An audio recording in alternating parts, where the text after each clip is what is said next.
Honestly, for most of my life, I didn't understand what boundaries were. I thought saying yes made me kind and dependable and likable even, but what it really made me was exhausted because I was available for everybody except myself. Now, this reflection right here could have been written right now, the day that you're listening to this message, and a little meowy kitty behind me, or in front of me in this case. It could have been written 10 years ago, 2 months ago, or whenever. One, I have understood how to put boundaries down, hopefully by the time that you are definitely listening to this, but also just for you to know that this could happen at any time, at any place, with absolutely anybody, and it's something to keep an eye on consistently, to understand what boundaries are, what your boundaries are, and how to make your life adapt to those boundaries. So you can keep saying yes to the things that you want to and not feel exhausted every single time. Because I can guarantee you that you've been here too.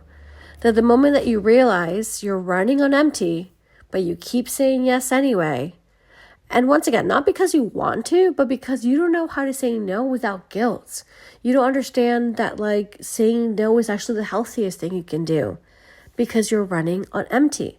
And once more, you don't need to be running on empty to get to that extreme, to be like, oh my gosh, something has got to change.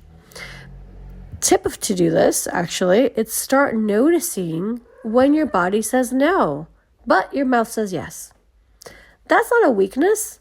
That's wisdom trying to get your attention. Most like my cat right now. Definitely.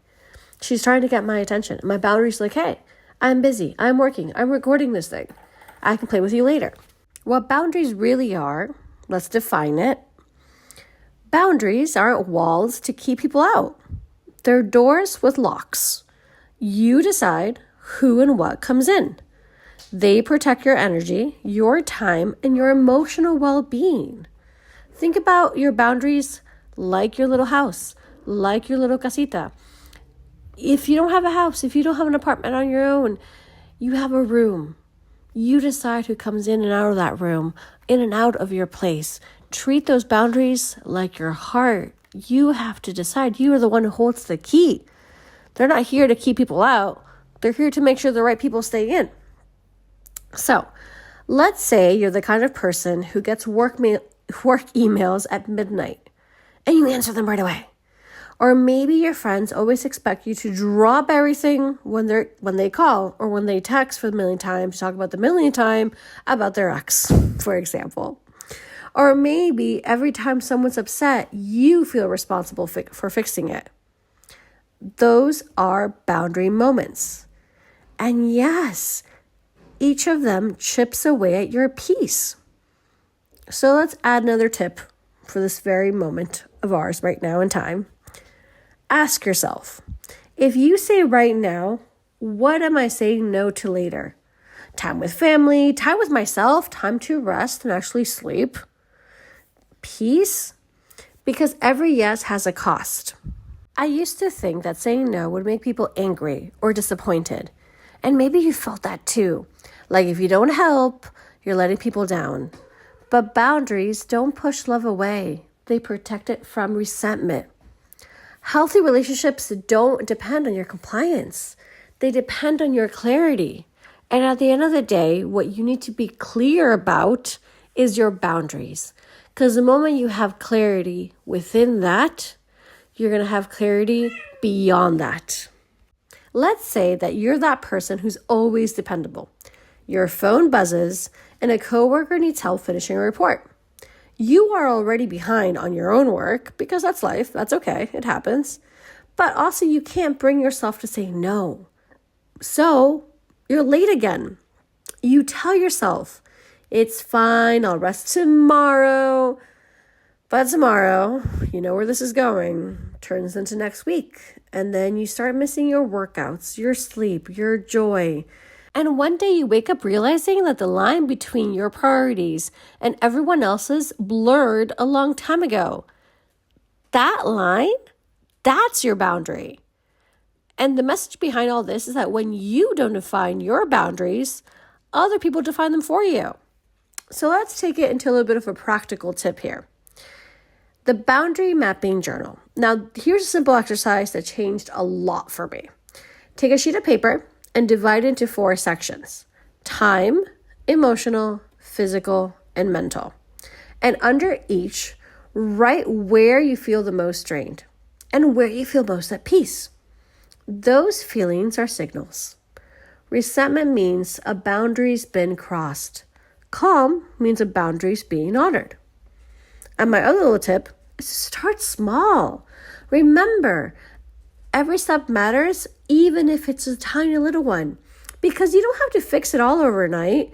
You don't want to fix it all overnight, because if you're at that point of burnout, or you're at that point of, not understanding what boundaries are even, that's a lot to unravel in one night and a lot to do. No, be kind to yourself little by little. Just start noticing, where do I feel resentment? Where do I feel joy? And that's your compass. So within this little thing of the boundary mapping journal, keep it with you. Write it in your notes app. Have it at times where you're at work, where you're doing pleasurable things, when you are on the subway, on the commute home driving, wherever it is that you are.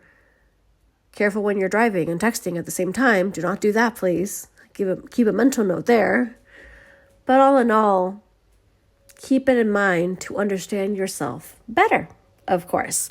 Now, the fear of disappointing people, it's real. The hardest part about setting boundaries isn't the hardest part about setting boundaries isn't knowing them. It's standing by them when people you care about pushes back. Maybe you're afraid they'll think you've changed or that you're selfish. But their discomfort doesn't mean you're doing something wrong. It means you're doing something different. When you start enforcing boundaries, people might get upset. That's not a sign to stop. It's a sign that your boundaries are working. Practical tool number 2, the energy audit. For 1 week, track your energy like money. Every activity, every person, every commitment. Ask yourself, did this drain me or refuel me? And by the end of the week, you'll see the truth literally in simmers and glimmers, I was going to say. You're going to see your truth in the draining part or refuel part. Your energy tells the story, your words don't. And keep that in mind. It constantly drains you and you can't eliminate it. Set a time limit or change the terms. Boundaries aren't just about no, they're about how much and how often. Let's challenge now the biggest lies about boundaries. Because setting boundaries isn't selfish, it's self-respect. Boundaries don't break relationships, they reveal which ones are real. Boundaries don't mean you don't care, they mean you care sustainably. And people who truly love you will adapt. The rest were only there for what you gave, not for who you are. Chills. Seriously chills, because I can have so many examples to tell you about how this whole sentence just changed so many things in my life. Goodness gracious. So, imagine this. You, a few months from now, you started saying no without over-explaining. You leave work at a reasonable hour. You rest without guilt. You show up for people not because you have to, but because you want to. And that is what peace looks like. And that's what boundaries create. Because you don't need to build walls. You just need to stop leaving your doors unlocked because you know the right ones will walk in. Now, the first time you enforce a boundary, it might feel terrifying. But you know what? Each time you do that, you build trust with yourself, and that's just the most important thing because you are the most important thing in your life. Now this week, I challenge you to enforce one small boundary. Maybe it's turning your phone off after 9 p.m.